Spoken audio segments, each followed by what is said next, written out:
You know, we have a lot of deck profiles to come across, and with the metagame kind of being in, I don't want to say shambles at the moment, because nobody really knows what to do. You see these really interesting experimentations that kind of come out of nowhere, and I think a lot of the player base is like, huh, do we test this or not? And this is one of those cases. So, recently a Gren Maju deck kind of came across PPG. I think it was 50 cards.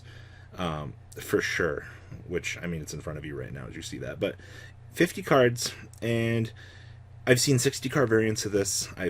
Man, people love their Gren Maju. Like, I don't know what it is with this card that just makes the player base, I don't fall in love with it, I think is the word, but it's an old cult classic from just the game itself, and here we are. It still continues to show itself. So, we have a 50 card Gren Maju list, kind of showing its head, and it's not a bad... Alright, so, we have triple copies of Ash Blossom, Enjoy a Spring. Triple copies of Dino Wrestler, Prank-a-Tups. Honestly, this doesn't surprise me, seeing that he's found his way into this deck, of all things, because sticking this guy on the field threatens so many things. 26 body, contribute itself to out literally any card on the field during either player's turn. When they made this card, they made one of the most insane competitive cards of all time. Triple copies of Fairy Tale Luna. Being able to have a bounce on anything that the opponent sets up, being able to get another copy of herself to the hand. Really, this is kind of just one of the greatest resources that we've kind of seen come with this. And I mean, granted, what comes with this card in terms of playability is just kind of degeneracy, but I mean, honestly, it's good for what it is. And we have triple copies of the Gizmic Orochi, the Cincinnation Sky Slasher. Serpent, God, I hate it. It literally looks like the Ultra Megazord from Power Rangers. Like, but just banish 8, drop it out. Literally just food for our friend Gren Maju. Literally being able to just banish 8 to feed our boy here. So good. Free 3,200, by the way. And of course, we have a nice little Trickstar package in this deck, which also kind of caught me by surprise. But we have triple copies of Trickstar Candina, 1 copy of Lilybell, and the 2 copies of Licorice. Honestly, being able to get that additional burn damage on your opponent can kind of actually seal the game. And it forces your opponent to play in a way that just typically might not be the way that they want to engage in the game, honestly. And then we have 1 copy of Monster Reborn, triple copies of Pot of Desires, triple copies of Pot of Duality, and triple copies of Pot of Extravagance. Extravagantly. So much draw power, kind of just build into one deck just to normal summon and blow your opponent out. Then we have the 1 copy of the Terraforming, and the 1 copy of the newly limited Trickstar Light Stage. Sorry, Trickstar players.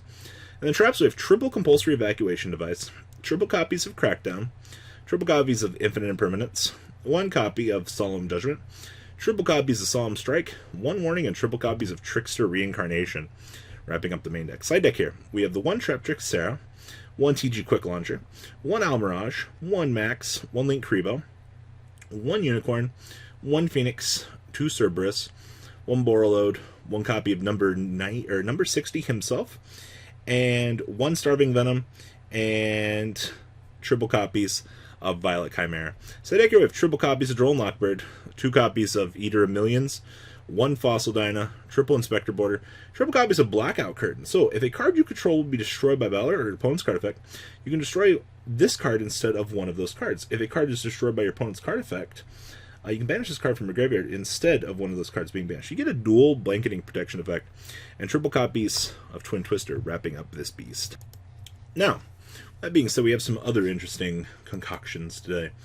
This Spyral list came up, and, well, I'm intrigued with this. Jester Confit, by the way. You can only control 1 Jester Confit.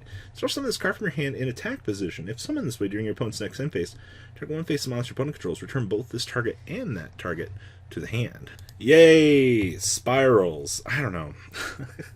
Jester Confit in a Spiral deck with Orchest. There's a lot here. That's how I'm going to say this, alright? So honestly, when I first saw this, I was like, alright, we're just playing Spirals with Orchest, and, you know, Jester Confit's our extender, you know, stick those 2 monsters on the field, combo off your opponent. We did it, right? Well, that's kind of what you get here, honestly. So, triple copies of Effect Failure, Triple copies of Juster Confit ITT. This is my extender. Watch me go. Also, you can where art thou this. You know, 1-for-1 this out. I don't know why we'd be 1-for-1ing this out when we have other good cards, but hey, it's okay. We have 1 copy of Symbol Skeleton and the 1 copy of the Harpor, and then 2 copies of the Orcust Nightmare himself. Then we have the 1 Drone, the 1 Last Resort, the 1 Master Plan, the 1 Quick Fix, the 1 Sleepy Boy, and the triple copies of the Super Agent. Spells: Triple Call by the Grave, Hand Trap, Sir Meanie.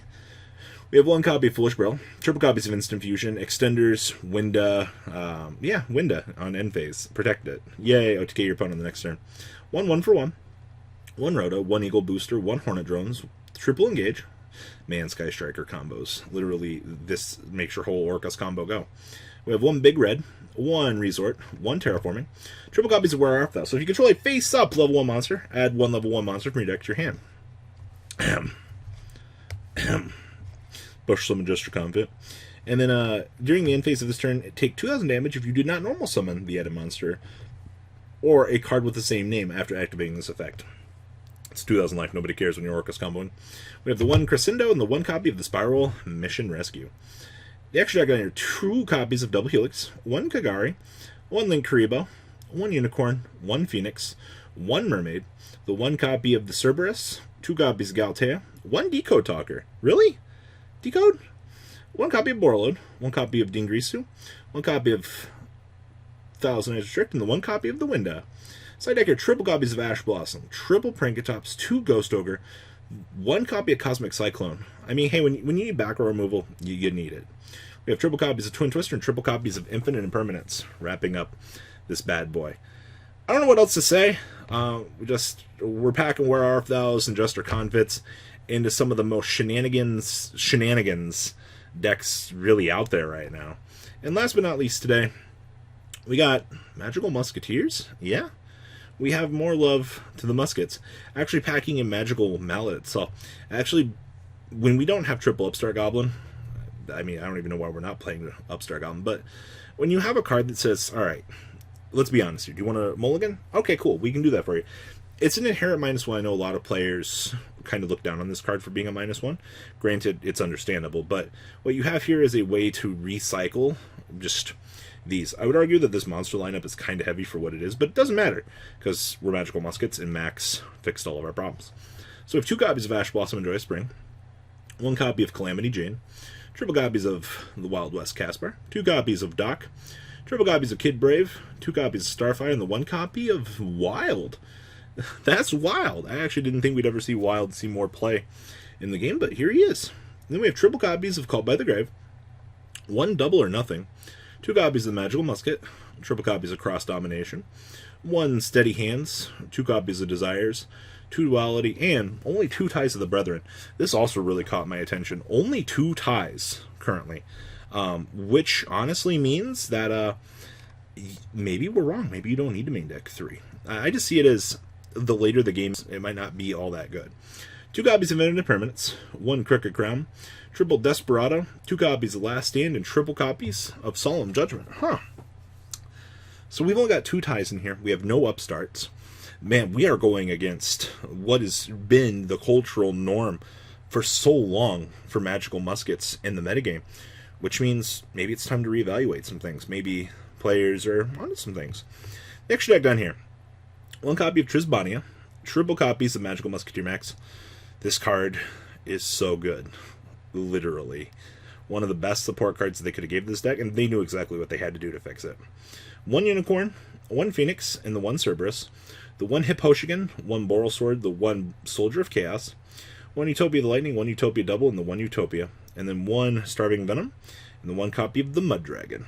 Side deck here, 2 copies of Brinkatops, 2 copies of Droll and Lockbird, 2 Ghost Ogre, 2 Sphere Mode, 2 copies of Shared Ride, 2 Super Poly, 2 Evenly Matched, and the 1 copy of the Dancing Needle. I know a lot of people like Dancing Needle in the main deck, but, I mean, really, what is it giving to you in terms of value? I don't know, just little things to kind of consider with the metagame. Well, guys, what do you think? Obviously, with the way the metagame is progressing right now, we'll have things solidified once regional season and whatnot comes around, but until that point, I think we're going to see a lot of wild things, and that's what I like to see. Get it wild. Alright guys, this is all I got. Please leave a comment down below, tell me what you guys think. Subscribe to the channel as always, and well, catch you guys on the flip side. The ride never, well, truly ends. Thank you, patrons. Without you guys, I don't know what I'd be wearing in these videos. I might be a truffle shuffle incident all over again. Guys, please also check out Vanquil40 for some awesome Vanguard content. Some other interesting stuff you might find up here on the left or in the description as well. Thanks for watching.